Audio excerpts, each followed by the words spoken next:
Nightcrawler. He's one of the coolest X-Men characters, so let's talk about him. That's so freaking true. That is an understatement and a half.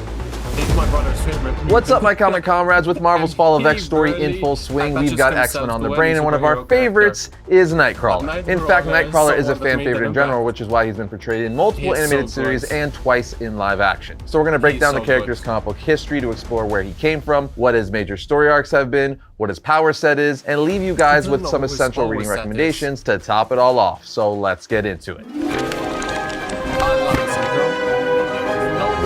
Nightcrawler first appeared in Giant Size X-Men issue 1 in May of 1975. He was created by Len Wein and Dave Cockrum. Now, the real-world origin of Nightcrawler is pretty crazy. You see, originally artist David Cockrum created the character for DC Comics. It was supposed to be a demon from hell that messed up a mission, so instead of going back to hell and facing the devil's wrath, he decided to stay on Earth. At which point, he would become the sidekick for the character Cockrum created called the Intruder. Cockrum would submit his character to DC to be part of the Legion of Superheroes universe, but DC rejected the idea. Like all great creators, they don't give up, they just hang on to that character and wait it out. Flash forward, Cockrum would end up working for Marvel on X-Men starting in 1975. It's around this time that Marvel editor Roy Thomas wanted to create a new lineup for the X-Men that came from all different walks and backgrounds of life. Cockrum then decided to use Nightcrawler, giving him a new backstory and German background, and obviously making him a mutant. From here, the rest was literally comic book history, as he would make his debut in Giant Size X-Men issue 1. But now that you know a little bit about his real-world origin, let's take a look at his fictional one. So we're given Nightcrawler's origin in Giant Size X-Men issue 1, or at least the back half of it, as it's greater explained in Uncanny X-Men Origins Nightcrawler issue 8. At the very beginning of the issue, we see a young woman on the run. She's frightened and being driven into the German country while holding her newborn. As we see a group of villagers with pitchforks and torches, all Frankenstein style, saying, "Do you see the witch? She ran that way, toward the waterfall." The comic then says the people she lived among now want her dead, but she is not the helpless prey she pretends to be. She in truth is a manipulator the world will come to know as Mystique. As a metaphor, because she has the power to alter her physical appearance. As we see her disguise herself as one of the villagers, saying, "Neighbors, look what I have. I have found the demoness hiding here," and threw her over the cliff. Now I have her foul spawn. It's time this creature joined her down in the pits of Hades, as she throws her own child in the river. Miraculously, however, the baby survived the water and the dark night. The next morning, a gypsy woman would find the baby and take him in as her own, even upon discovering he was a baby like no other, a mutant who would become known as Nightcrawler. That's right, this issue of Nightcrawler's origin revealed that Mystique is his birth mother. A fact that has some of you a bit mind blown right now. Not you, of course, but the other guy over there frantically typing into Google to see if it's true. Yeah, that dude definitely had no idea. And speaking so after the reveal that Mystique is Nightcrawler's birth mother in X-Men issue 1, the issue tells us that despite being abandoned as an infant, Kurt Wagner would go on to enjoy a childhood most would envy. Morgal, his adoptive gypsy mother, was a fortune teller in a traveling circus, raising him alongside her two biological children, a son and a daughter. Kurt loved his adoptive siblings and would do anything for them. So when him and his adopted brother Stefan became blood brothers, Stefan said, "I fear the dark side of my soul. Swear to me, Kurt, if I ever turn evil, if I ever take innocent life, that you will kill me." Kurt thinks he's joking, but his brother is serious, forcing Kurt to swear. Years would pass and Kurt grew to have a thirst for adventure. Life in the circus had imparted a love and admiration for the zest embodied in his boyhood idol Errol Flynn. Because of this, Kurt would sneak into a theater one day and see his idol's film by hiding in the rafters, but eventually was spotted by a security guard yelling "Demon!" as several of the people started chasing him, with Kurt saying, "These people hate me. They want me dead because I look different." And that night, Kurt learned firsthand that not all people are as accepting as those in the circus. When he ran home to his mother and she found him afraid, she said, "I am disappointed in you, Kurt. I did not raise you to crawl like a worm. We are proud people. We deal with our problems. We do not run from them. But you look like you have much to learn." So she forced him to be trained by a trapeze master in the circus to learn discipline. Over time, Kurt would become a master acrobat in the legend of the circus and known as the death-defying Nightcrawler. So Kurt got his X-Men name from the circus, which is pretty cool. Anyway, one day while his sister was performing a tightrope act, she fell and Kurt saw, which instinctively triggered his mutant teleportation ability, for the first time teleporting to her in an instant, catching her and saving his sister's life. After discovering this amazing ability, in the following months, Kurt developed and honed in on this skill, mastering it and even incorporating it into his circus act. Now, as time passed on, Kurt would become the highlight and center of the circus, winning the love and admiration of his sister, but Stefan became bitter and jealous, so much so, Kurt discovers that one day Stefan had killed several mutant kids, with Kurt asking, "What have you done?" His brother replies, "You. It was you who stole my place in the circus, and the heart of my sister. You, the demon who forced me out. No more devils shall walk the earth, even if I have to kill every child who shows signs of becoming a beast like you." Yeah. That's kind of crazy. At this point, why is it always jealousy and greed? Oh, that's poor Nightcrawler. They should. Oh, that's a lesson you get slapped in the face with. Family will let you down. Oh.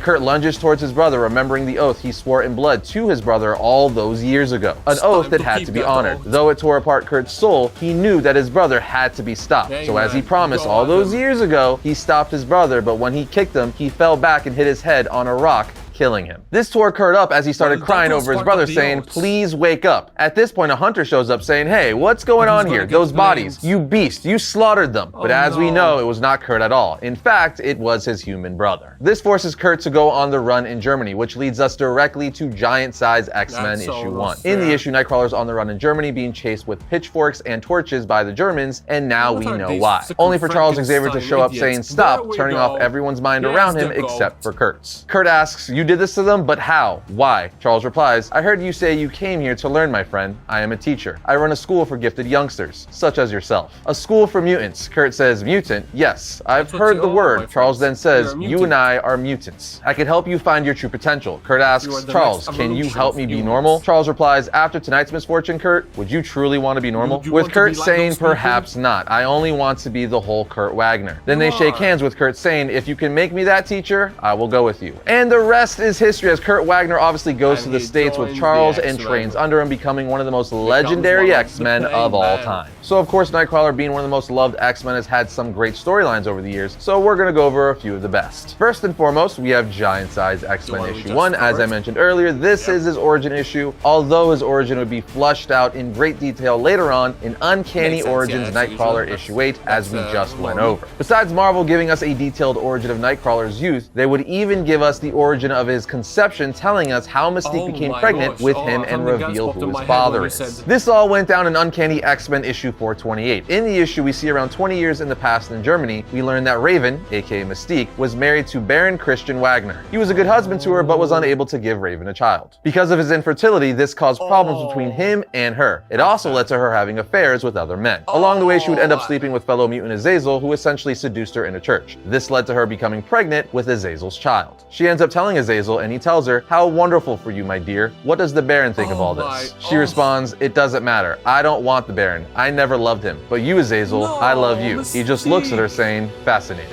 I wouldn't have thought you capable of such an emotion." She asks, "Why are you being so cold? I hoped you would be pleased." He responds, "Pleased? Of course I'm pleased, although not for the reasons you might want me to be. It's after all simple science, and it worked as I had hoped, but it's hardly cause for any outpouring of emotion." Raven replies, "I thought you loved me." He says, "Never confuse passion for condition of the heart, my dear. Since the dawn of mankind, the two have rarely gone hand in hand. Now go back to the Baron, stay safe and warm in the cozy, comfortable, protected little world you've married into, and raise our child.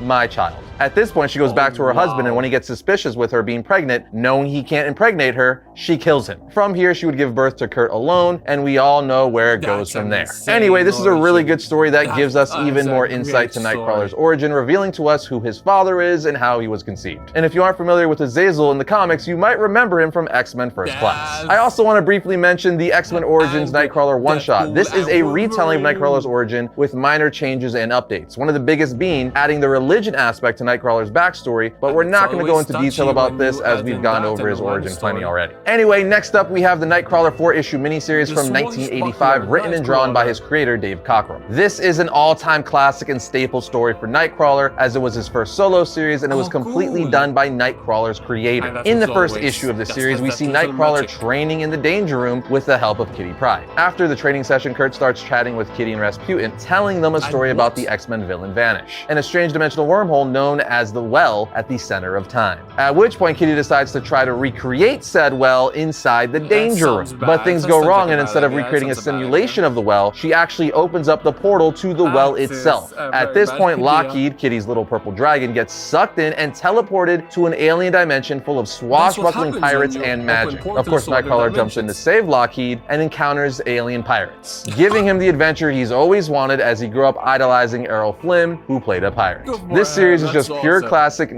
sounds Nightcrawler awesome. goodness. Next up, we have the 2013 Amazing X-Men Volume 2 issues 1 through 5. The first 5 issues deal with the death and return of Nightcrawler. You see, prior to this, in X-Men Messiah Complex, Nightcrawler was killed. And the first 5 issues of this series shows us how the X-Men are dealing with his death. But as the story progresses, the X-Men learn that their blue teleporting friend might not be gone forever. They can probably get him back. So Wolverine, Beast, Storm, Iceman, Firestar, North Star, and so on go to get their friend back. Legends. With this relaunch of the X-Men title, Jason Aaron and Adam McGuinness brought Nightcrawler back in the series and basically went back to basics, as this story arc is heavily inspired by the previous mentioned 1985 Nightcrawler 4-issue miniseries. This story is all about Nightcrawler and swashbuckling, except this time a pirate version of his dad is getting in on it. Then after his return in 2014, he would get his own series once again that lasted 12 issues. Essentially, the series deals with Nightcrawler returning to the land of the living. However, now alive once again and back on Earth, he sees that things are way different now. Professor X is dead, Cyclops is on the run, the X-Men are literally divided, but Nightcrawler, being the heart and soul and optimist of the team, is like, you know what? We're gonna fix this.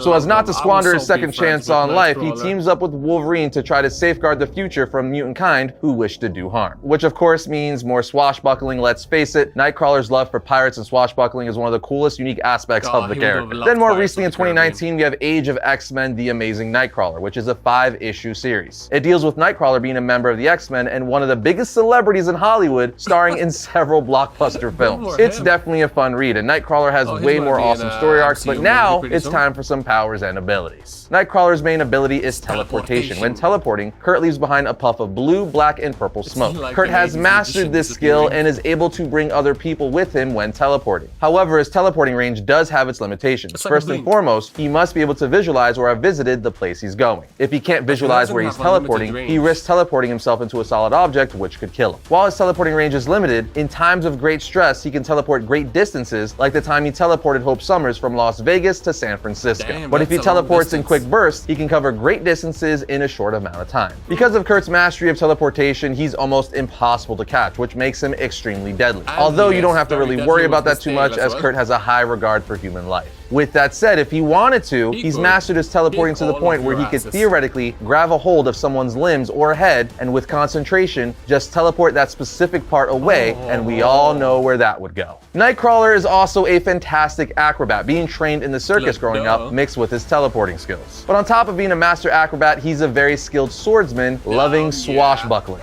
And despite his demonic appearance, he's one of the purest kind hearts the X-Men has to offer. But with that said, let's move on to reading recommendations. Check out Giant Size X-Men Annual 1, Amazing X-Men Volume 2, Issues 1 through 5, titled The Quest for Nightcrawler, Excalibur Volume 1, Issues 42 through 46, the Nightcrawler 4-issue miniseries from 1985, and Age of X-Men: The Amazing Nightcrawler, Issues 1 through 5. That should be more than enough to get you all started. But there you have it, friends, the history of Nightcrawler. Be sure to jump into the comments and let us know what you think of the character and what other